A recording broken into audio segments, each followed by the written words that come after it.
Muito bem, irmãos, ouvimos aí, lemos, já estamos aí no capítulo 4 e vamos também fazer hoje o capítulo 5, dá para fazer esses dois capítulos, são curtinhos e são dois capítulos também muito importantes. Eu falo isso sempre, né, que eles são importantes, é porque a palavra do Senhor, ela é maravilhosa, não existe um texto mais importante do que o outro, todos os textos, todos os ensinamentos da palavra do Senhor são maravilhosos, são poderosos, e toda a Escritura é capaz de nos corrigir, toda a Escritura inspirada por Deus é capaz de transformar a nossa vida. E o texto de hoje é um texto bastante interessante, e no capítulo 4, o apóstolo Paulo começa a falar, eles estão vindo, né, de uma discussão de partidarismo, e partidarismo causa divisão na igreja. Uns tomavam parte de Paulo, outros tomavam parte de Apolo, e outros também tomavam parte de Pedro. Então havia ali os partidos, né? os apóstolos preferidos ali de alguns grupos da igreja. E Paulo vai falar, olha, isso não é bom. E aí ele começa a discorrendo sobre a pessoa do apóstolo, né, sobre a pessoa do pastor ali, de tanto ele quanto o Apolo, como líderes ali da igreja. Né? E esse é um ponto muito importante para entendimento do pastor e para entendimento da igreja também. A igreja precisa entender isso muito bem. E eu fico muito à vontade aqui para falar aos meus irmãos aqui da Missão em Galo Branco, e você que é de uma outra igreja também, essa palavra deve ministrar o teu coração, deve te ensinar isso também, se é, né, que você já não vive dessa forma. E é importante a gente entender o que o apóstolo Paulo está dizendo aqui sobre a pessoa do líder, sobre a pessoa do pastor. Essa é uma aula que todo pastor devia passar intensamente por ela no seminário, na faculdade de teologia, lá atrás, quando ele estudava, quando ele fez teologia para poder ingressar no ministério. É uma aula, deveria ser uma aula de muita importância para aquele que está cursando teologia e está se preparando para o ministério. Né? Por que eu digo isso? Porque a igreja precisa olhar para o pastor e saber quem é o pastor. E o pastor precisa olhar para ele e saber quem ele é. E Paulo começa falando aqui sobre, né, de que nós somos, ele diz isso, ele e Apolo, nós somos ministros. E aqui quando ele fala de ministro, ele não está se referindo aos ministros do Supremo Tribunal Federal, aos ministros da República. Não! Ministro aqui é muito parecido com diácono, né? Diácono significa garçom, aquele que serve. Ministro aqui é uma palavra utilizada para os remadores que ficavam na parte inferior das naus, ficavam na parte inferior do navio, e eles só obedeciam ordens.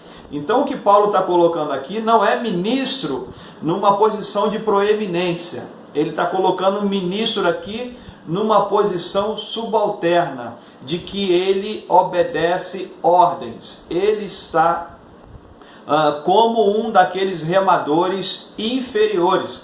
Por exemplo, nas sinagogas também haviam os ministros. Quem eram os ministros? Quando o rabino se assentava para ensinar, né, lá na sinagoga, o ministro era aquele que pegava os livros, os pergaminhos, entregava na mão do rabino. Depois da ministração do rabino, ele pegava de volta e guardava no lugar. O ministro, ele é um ajudante de alguém superior a ele. E o pastor quem é? Um ajudante de alguém superior a ele. Então é importante que o pastor olhe para ele e veja quem ele é.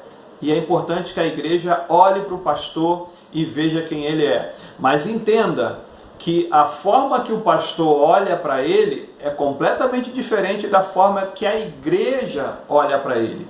A igreja olha para o pastor, ou deve olhar para o pastor, de uma forma. O pastor deve olhar para ele de uma forma completamente diferente. O que ele vai falar no versículo 9 e no versículo 10 aqui é muito interessante, que ele vai dizer que eles são os últimos, pois tenho para mim, pois eu creio que Deus nos colocou, nós apóstolos, por últimos. E no versículo 10, ele vai mais além. Ele vai dizer que ele e Apolo são desprezíveis e a igreja é ilustre. É assim que o pastor deve olhar para ele.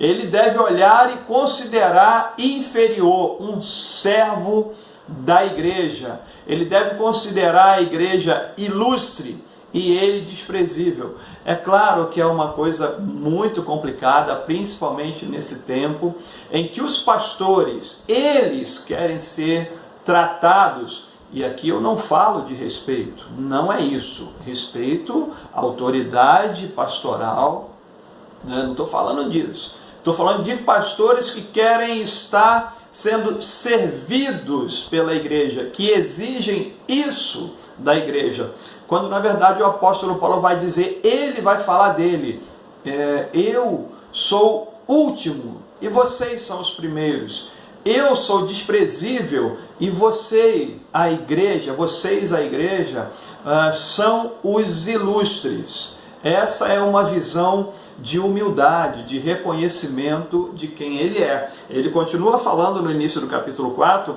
de que eles são despenseiros. Lembra que eu falei dos remadores que obedecem ordens? Os dispenseiros também é a mesma coisa. Quem era o dispenseiro? Dispenseiro era aquele indivíduo de confiança do dono de uma propriedade, do dono de uma fazenda, e era ele que coordenava, ele tinha nas suas mãos o controle dos escravos, de tudo aquilo que acontecia dentro da propriedade, inclusive o pagamento dos empregados, os pagamentos do escravo. Nós temos aí no Antigo Testamento um exemplo de dispenseiro.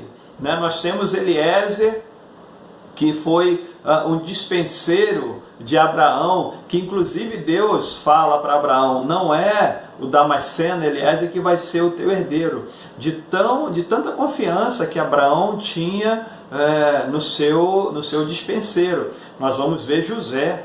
José foi dispenseiro de Potifar, e foi dispenseiro de Faraó.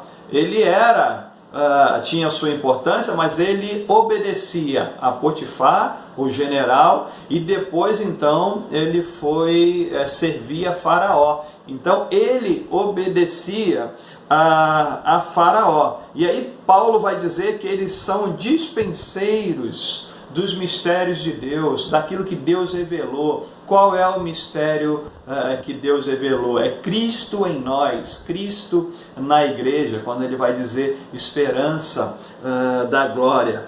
Então Paulo vai dizer que os apóstolos, que o pastor, ele é um dispenseiro, é ele que tem a responsabilidade, mas não é ele que manda na propriedade. Ele obedece ordens e ele faz tudo para que a propriedade seja bem administrada. O pastor trabalha para que a igreja seja uma igreja madura. O pastor trabalha para que quando Jesus voltar, ele entregue a noiva nas mãos do noivo, mas uma noiva pura, uma noiva santa. Então o pastor, ele é o dispenseiro, ele é responsável ali e ele presta contas do seu serviço ao seu Senhor. Ele não é o Senhor da igreja, ele não pode jamais olhar para ele e se colocar numa posição de Senhor da igreja. Por outro lado, a igreja não olha assim para o pastor. A igreja não olha para o pastor como desprezível, como o último. Não, muito pelo contrário. A palavra vai ensinar que aqueles que trabalham devem comer ali do seu trabalho. Aqueles que trabalham, aqueles que são fiéis, devem ser tratados com dupla honra, né? Então a igreja deve honrar o seu pastor sempre. A igreja deve cuidar também naquilo que é responsabilidade dela, cuidar bem também do seu pastor. Dos sinais que eu vejo quando chega o fim de um ministério pastoral na igreja, ou é claro, quando Deus o leva para um outro lugar, ou então quando o relacionamento do pastor com a igreja não tem esse relacionamento de amor, de cuidado um para com o outro. Então talvez seja a hora de partir para um outro ministério. Então o apóstolo Paulo vai ensinar que o pastor olha para ele como uma pessoa insignificante, desprezível, é uma pessoa que é privilegiada porque, em sendo desprezível, em não tendo valor, Deus o chamou por uma responsabilidade enorme, que é cuidar do rebanho dele, cuidar das ovelhas dele. Isso é um sinal de humildade. O pastor precisa orar por isso todo dia, porque ele anda ali na beiradinha do abismo. Qualquer coisa, é muito fácil o pastor achar que ele é o cara da igreja, que ele é o responsável pelo crescimento da igreja, que ele é muito bom, e aí ele assume o lugar do bom pastor. Por outro lado, reforço que a igreja deve tratar o seu pastor com dupla honra. Você aí na missão, eu não tenho problema nenhum, como eu disse, de falar isso com os irmãos aqui, e você que é de uma igreja aí, trate seu pastor com dupla honra. Se a tua igreja não tem tratado o teu pastor com dupla honra, honrando o teu pastor, cuidando do teu pastor, preste atenção nisso, né? Conversa aí com os líderes da tua igreja. Então Paulo vai falar no capítulo 4 que o que importa é que eles sejam achados fiéis. O pastor vai ser julgado por Deus na sua fidelidade. Já falei isso aqui na nossa igreja também. Não pelo tamanho da igreja, não pela quantidade de membros da igreja, mas o pastor vai ser julgado por Deus se ele foi fiel à palavra do Senhor. O que importa, diz o apóstolo Paulo, é que nós sejamos achados fiéis como despenseiros de Deus. E ele vai terminar lá no versículo 21, é uma palavra muito dura. O apóstolo Paulo aqui vai bater pesado na igreja de Corinto. A igreja tinha uma série de problemas que precisavam ser corrigidos. E aí Paulo vai perguntar para eles no versículo 21, o que vocês querem que eu vá ter com vocês? Com vara ou com amor? Vocês, quando eu for aí estar presente com vocês, o que vocês querem? Vocês querem que eu seja duro ou vocês querem que eu vá com amor? Então mudem o comportamento de vocês, as atitudes de vocês.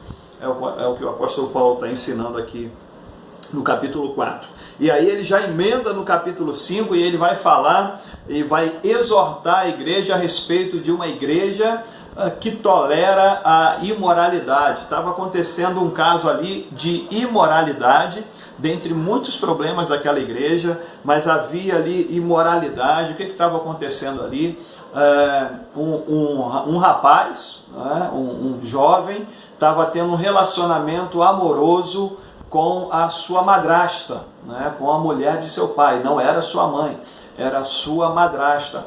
E aquilo era público na igreja e a igreja não tomava nenhuma atitude em relação àquilo. Estava tudo bem. E aí o que Paulo vai falar é que eles deveriam corrigir isso, eles deveriam disciplinar esse irmão. Inclusive ele fala, vocês devem expulsar esse irmão que é imoral. É claro, é óbvio, a palavra do Senhor está recheada desse ensinamento de que quando uma pessoa peca e ela se arrepende, ela é tratada pela igreja.